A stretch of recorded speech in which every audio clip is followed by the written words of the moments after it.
ప్రమాణపూర్తిగా నాకు చెప్పలేదు, ప్రమాణపూర్తిగా నాకు చెప్పలేదు అన్నాను, అంతే వదిలే. హలో, అందరికీ నా హృదయపూర్వకమైన నమస్కారాలు. సహకుటుంబానాం అంటే మన కుటుంబ సభ్యులందరికీ నా హృదయపూర్వకమైన నమస్కారాలు, పాదాభివందనాలు తెలియజేస్తున్నాను. కొంచెం ఎక్స్ట్రాగా ఉన్నట్టుంది కదా డైలాగు, అయినా ఇక్కడ చెప్పాల్సిన అవసరం ఉంది కాబట్టి చెప్తున్నాను. ముఖ్యంగా ఈ సినిమాకి దర్శకుడు ఉదయించే శర్మ. ఇతను చాలా ఒబిడియంట్గా ఉంటాడు. నిజంగా ఇంత ఒబిడియంట్గా ఉంటాడేమో అనుకుంటాం మనం. సెట్లో అలా ఉండడు. సెట్లో తనకేంది కావాలో అది వచ్చే వరకు పిండుకుని వాళ్ళ చేత యాక్ట్ చేయించేటువంటి ఒక అప్కమింగ్ అద్భుతమైన దర్శకుడు. ఇతని గురించి తర్వాత మాట్లాడుకుందాం, సినిమా హిట్ అయిన తర్వాత మాట్లాడదాం. ఇతని వెనకాల బ్యాక్ బోన్ ఒక అతను ఉన్నాడు. అతని పేరు అర్జున్ సాయి. ఎప్పుడు వెనక నుంచి ఇట్లా తొంగి చూస్తుంటాడు.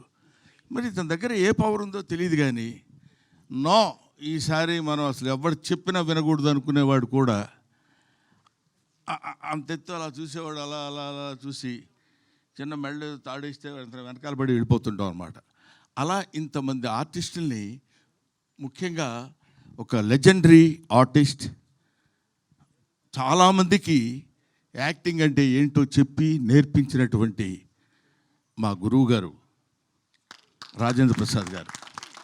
ఈయన అటువంటి నటుల చేత కూడా కావలసిన పద్ధతిలో చేయించుకున్నటువంటి దర్శకులు ఉదయ్ శర్మ, మహాదేవ్ గౌడ్ గారు.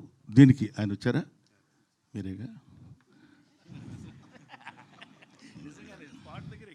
ఇప్పుడు డబ్బులు ఇచ్చారనుకోండి, మీరు అంత మరీ వినయంగా ఎందుకు సార్ ఉంటాం మనం. I wish all the best Nara. నేను అక్కడ ఒకసారి చూశాను, మళ్ళీ నేను ఆ తర్వాత ఇప్పుడే చూడటం, అందువల్ల గుర్తుపట్టలేకపోయాను, ఏమనుకోవద్దు. I wish you all the best. సహకుటుంబానాం సినిమా చాలా చాలా చాలా బాగుంటుందని నేను మనస్ఫూర్తిగా ఎందుకు కోరుకుంటున్నానంటే, ఇప్పుడు చెప్తున్నాను, ఇందులో నా క్యారెక్టర్ చాలా విచిత్రమైన క్యారెక్టర్. 12 గంటలకి అన్నాం అనుకోండి, 12 to 1 గంట వరకు సంతోషంగా ఉంటా, 1 గంట నుంచి 2 గంటల వరకు కోపంగా ఉంటా. అదేంటో మరి అది విచిత్రంగా కంపోజ్ చేశాడు ఆ క్యారెక్టర్. ఆ టైంలో ఎవరైనా వచ్చినప్పుడు వాడు ఏ వార్త తెచ్చినా సరే నా మూడ్ని బట్టి నేను మాట్లాడతాను. భోజనం చేశారండి అన్నాడు అనుకోండి, కోపంగా ఉన్నాను అనుకో, భోజనం చేయకపోతే గడ్డి తింటావా, ఏం మాట్లాడుతున్నావా నువ్వు అంట. అది మంచి మాట కదా సార్ అనే దాని మీద ఒక అద్భుతమైనటువంటి క్యారెక్టర్ ప్లే చేసి నాకు అది వినిపించి పడేశారు నన్ను. నేను అక్కడ పడిపోయా. ఈ సినిమాలో నా క్యారెక్టర్ యొక్క స్పెషాలిటీ అది చాలా బాగా చేశాడు. ముఖ్యంగా ఈ సినిమాలో హీరో అప్పుడు గడ్డం లేదు, ఇప్పుడు ఉంది, అప్పుడు ఉంది, అయినా ఇంత లేదు. ఈయన ఈ కుర్రాడు బేసిక్గా డాన్సర్, ఫాదర్ కూడా డాన్సర్. సో చాలా ఈజీగా ఇంతమంది అతిరథ మహారథులు ఉన్నటువంటి ఈ సినిమాలో తన క్యారెక్టర్ని చాలా ఈజీగా, చాలా అలవోకగా చేస్తూ, దాన్ని ఏమంటారు, మరి ఎక్కడ ఇబ్బంది కానీ, లేకపోతే దాన్ని ఇబ్బంది పట్టడం కానీ, ఎదుటోళ్ళని ఇబ్బంది పెట్టడం కానీ. ఎందుకంటే బేసిక్గా తెలుగువాడు కాదేమో అన్న డౌట్ నాకు. ఏమండి, కన్నడ కదా, బెంగళూరు తెలుగు వాళ్ళు, అందువల్ల కన్నడ తెలుగు. ఈయన ఈ సినిమాలో యాక్ట్ చేసినటువంటి విధానం నాకు బాగా నచ్చింది. హీరోయిన్ రాలేదా? బాగాలేదు అదే. అందువల్ల హీరోయిన్ ఈయన ఇద్దరు కలిసి ఉన్నటువంటి సీన్స్లో నేను యాక్ట్ చేశాను. నాకు చాలా ముచ్చటగా అనిపించింది. ఈ సినిమా డెఫినెట్గా హిట్ కావాలి, హిట్ అయి తీరుతుందని నేను మనస్ఫూర్తిగా కోరుకుంటున్నాను.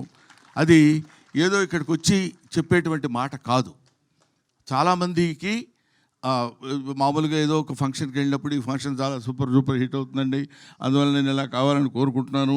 అందువల్ల మీ అందరికీ నేను చెప్పేది ఏంటంటే, ఇది మామూలు రొటీన్, కానీ ఇది ఈ సినిమా నేను చూసినప్పుడు, ఇంతకుముందు ఉత్సవం అనే ఒక సినిమా చూపించాడు ఎవరో మిస్టర్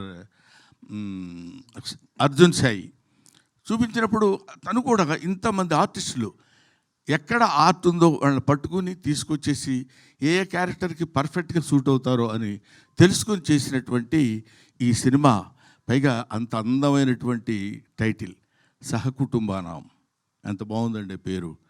ఎంతకాలమైంది ఇట్లాంటి పేరు విని అనే ఆలోచన కూడా కలిగించే విధంగా అద్భుతమైనటువంటి సినిమాను నిర్మించిన నిర్మాతలకి, దర్శకులకి, నటీనటులకి నా హృదయపూర్వకమైన నమస్కారాలు తెలియజేసుకుంటూ, ఈ సినిమాని మంచి విజయం సాధించే దిశగా మీరు తీసుకెళ్లాలని మిమ్మల్ని కోరుకుంటున్నాను, ప్రేక్షక మహాశయుల్ని కోరుకుంటున్నాను.